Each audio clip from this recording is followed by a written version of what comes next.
It all began when Sweden Aid Orchestra decided to have their concert about saving the Baltic Sea here in Uppsala. And then they asked me if I could help them produce the marketing materials such as TV spots, radio spots and even posters.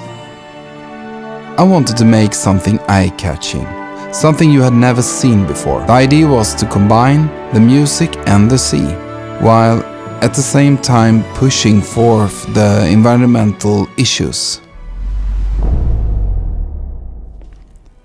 To make this as realistic as possible, I did research mostly on sunken ships, like the Titanic for example, and I managed to find this beautiful 70-year-old violin, and we started to make it look even older.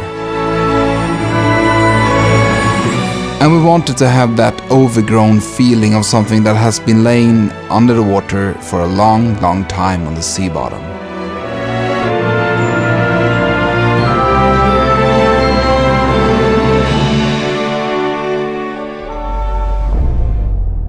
To bring a square meter of the Baltic Sea into our studio is of course very complicated, so we decided to build it without the water. We had to find the right sea bottom material such as sand, stones and dust. And then we added more props as sea vegetation, cans and a toxic tube, enhancing the feeling of a poisoned and contaminated sea. At last we, of course, added the violin.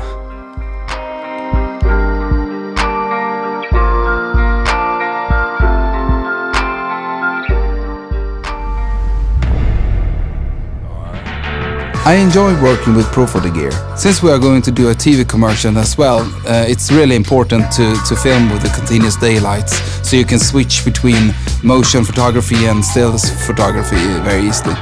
In this shot I used the overhead strip light and a spotlight from back, and as a fill and key light I used the softbox, just filling up the light from the front.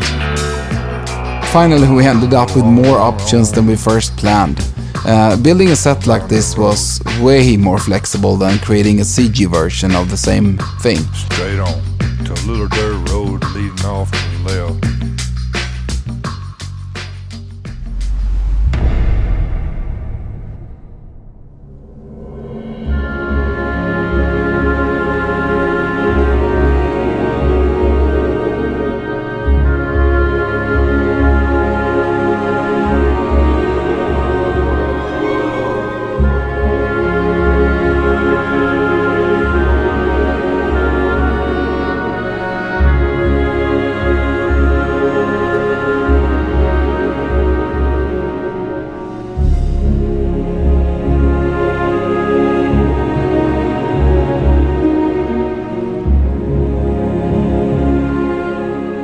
This project has been truly inspiring, and I hope that this concert attracts many people, but also raise the awareness and importance of a healthy Baltic Sea.